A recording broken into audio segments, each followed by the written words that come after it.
الحمد لله رب العالمين والصلاة والسلام على أشرف الأنبياء والمرسلين سيدنا محمد وعلى آله وصحبه أجمعين ومن تبعهم بإحسان إلى يوم الدين وبعد السلام عليكم ورحمة الله تعالى وبركاته. هنا نشاف نترى التهم بالوالدين نا أمين من محمد بلو تجمد الله برحمته. Mun koro zuwa ƙarshen fasali wanda ke bayani game da tsoratarwa game da abin da shi ya sa ma mahaifa.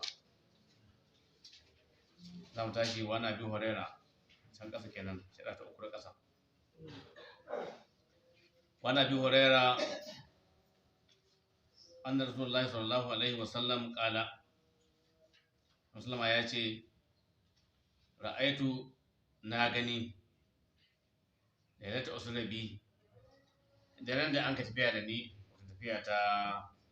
dare ta sai cikin Isra'i kenan ta tafiya da kenan Isra'i kenan to na ga wasu rijalan wasu mazaje wani sa'an da kuma wasu mata mu'allaqina wanda an karata an ka sarkahe su fi juzu'in ga wasu turaku min nari na wuta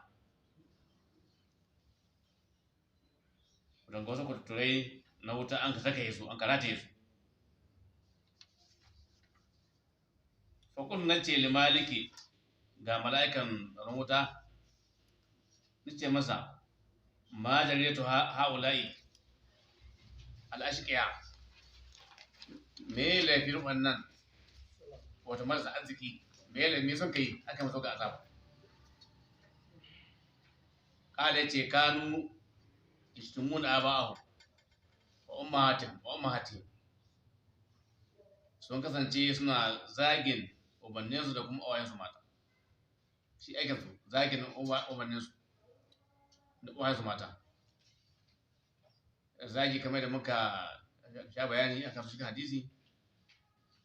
ko dai ka zagi uban kai tsaye kana magana mara daɗi ko kuma ka zagi uban wani ka ja mana ka zagi ya zagi naka idan ka zagi na shi ka zagi naka to ba amara ne Allah ta'ala sai Allah umarce ne wanda ka sarki ji mala'ika Malik ita wannan shine lafiyar su ni kuma Allah umarce ni an u'alliqahum wa ta'rata su fi juzu'in min narin ga wasu turaku na wuta wa an akhruja alznatahum kuma fidda halussan su min nuqurati rusihim daga ainihin kuso kawunan su wata haida harshe ya to kai iya ka bala'i anan a hudu harshe a haida ainihin hudu kan mutum harshe ya koma cin hito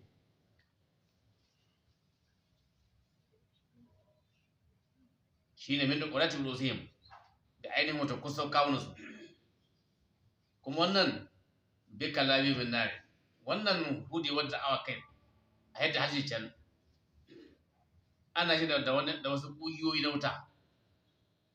ƙugiyoyin wuta aka sawa a hudu kan mutum harshe da shi saboda tsananin da wannan harshe yake wani shi na bashin amfani ko bashin kwati to wannan shi ne ƙarshe wannan fasali abin da ya tsoratarwa game da ainihin sa'an ma mahaifa fatan mu dai mu yi kokari mu yi akcin abin da muka yawa mu ga cewa mun kauce mu duk abin zai sa ba wai ga zagi ba wancan zagin ma ka zagi uban wani zagi naka tunda ya tabbata mana cikin hadisi wani mun karanto cewa to shi ma zagi ne ga mahaifinka ka zagi wani zai iya zagi taka to kai ka zagi uwarka shi ba zagi tashi to kaga in muka dauki wannan kaga shi adda haka mutane ka ne kamar da sauki ko mutane ne kamar sauki gare ai ba ka zagi ubanka ba na ka zaga shi ba zagi naka kenan kowa daga nan shi to kenan shi malahi ne kenan ba karami ba ka zagi uba wani kana ganin ka zagi uba wani to kana aka zaga yana yi wa Allah kamar da wallahi an kiyama cewa kana zagin ubanka da sunan zagin uba wani to Allah shi ba mu ikon kiyayewa shi ba mu lalan kamar kan da aka daidai kuma Allah shi ya yi mana subhanakallahumma wa bihamdika ashhadu an la ilaha illa anta astaghfiruka wa atubu ilayk assalamu alaikum wa rahmatullahi